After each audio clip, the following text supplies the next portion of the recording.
What is going on, guys? Welcome back to another video. I am back up here, the tech guy. Today I'm going to talk to you about VidCon and why you as a content creator, especially someone who's starting off with content creating, why you should attend VidCon.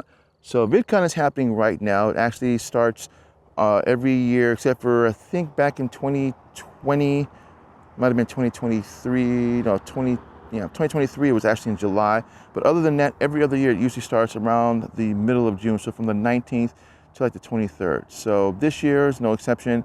It's from the 19th to the 23rd. It's about a three-day event. And I've been going ever since I first heard about it back in 2017. So I've been doing it since 2017, and it's a unique experience, especially for those who are still learning about YouTube and where you fit in YouTube in terms of your content and what you want to bring, to the masses out there, especially when it comes to online content.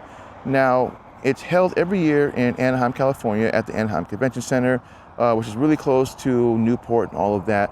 And I would have gone this year, but I didn't really want to go this year. I wanted to take a break from it, but I did go last year. And you can learn a lot from VidCon. Aside from that, there's different types of passes that allow you to get into different accesses to certain levels of VidCon. So you have your community, you have your creator, and then you have your industry.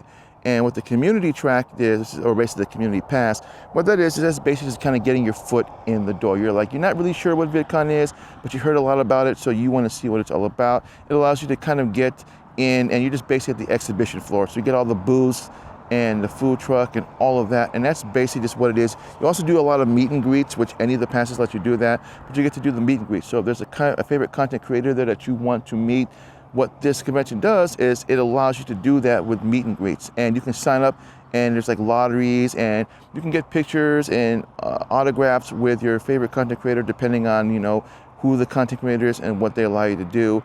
And that's what you get with the community base. It's also the least expensive between the three.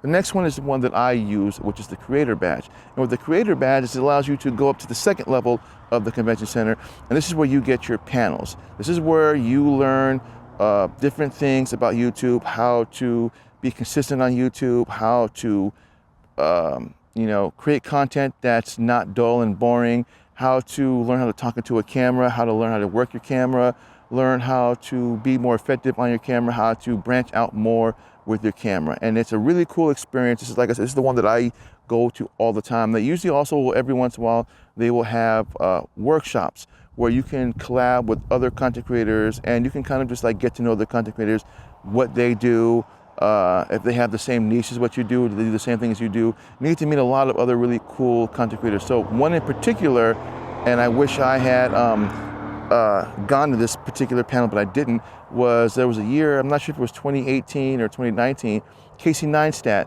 was actually attending VidCon, and he was doing a panel where people could collaborate and they could sit down and they could talk with him. And it was really cool. Unfortunately, I missed that panel which really sucks. But aside from that, that is what the content creator pass allows you. It gives you the same access as if you had the community, but you can do more with the creator. And then you have the third and final track, which is the one that's more expensive one, that is the industry track. This is for people who are well established in YouTube. People who have been doing YouTube and have like a couple 100,000, 50, 60, 70,000 subscribers, and now they want to branch out. They want to turn their name into a brand. They want to learn how to reach out to other brands and collaborate with those brands, and to learn how to put their stuff out on the market for people to buy their merch. That is what the industry track is. I haven't done that one yet. I'm probably never going to do that yet because with my subscriber count is a low subscriber count. I just don't really think that would work for me. But that's what you would. That's the one pass you would do if you wanted to do merch and all of that. That's the industry track. That's what you'd use.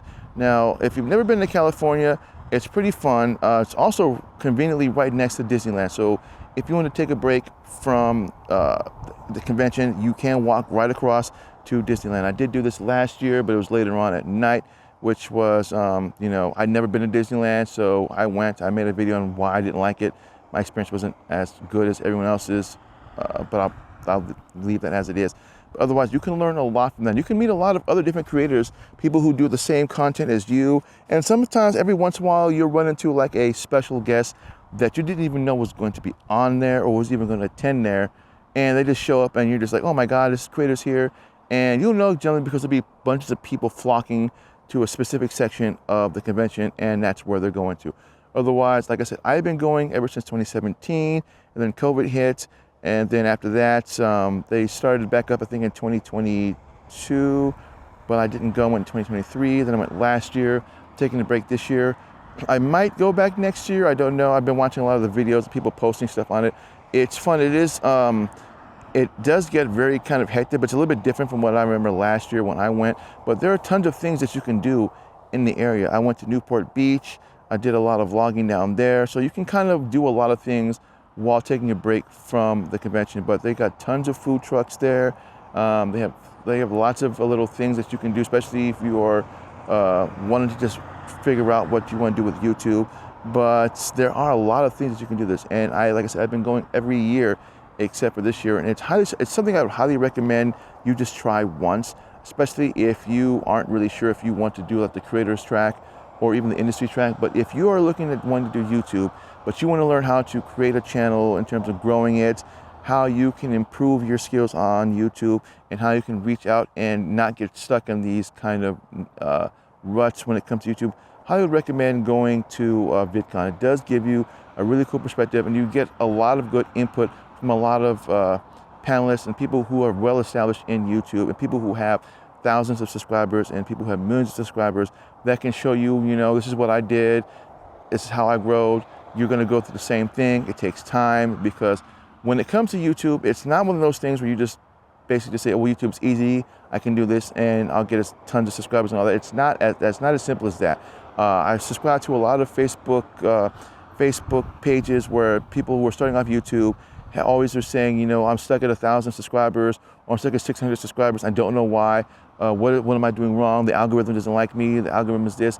And if you don't really understand in terms of how YouTube works, going to VidCon kind of can give you a pretty basic understanding of it, really, especially when it comes to starting off with your first YouTube channel, because it's not easy. It is a grind. Not everyone's gonna, subscribe to your channel. Not everyone's gonna like your videos. You're gonna get those, kind of hurt comments, hateful comments. You just kind of have to get past that. But I've been doing YouTube since 2009, well, really 2006. But 2009 is when I created my channel. And I've had my channel pulled one time for a week. Didn't really know why. They just pulled my channel. It took me a week to get my channel, back. And so I could have stopped right there and then been like, I'm done with YouTube. Doesn't seem like I'm growing, but I didn't. And I stuck with it. And that's when I heard about VidCon in 2016 and went in 2017 and have been going ever since. And, like I said, it's a unique experience. It's something I highly recommend you try, especially if you've never done it. So that's all that I got for you guys. I just really want to talk about VidCon and why you should attend it. VidCon actually ends today, but it will be back next year, 2026. So, if you're going to go to VidCon next year and I see you there, then give me a shout out, say how's it going.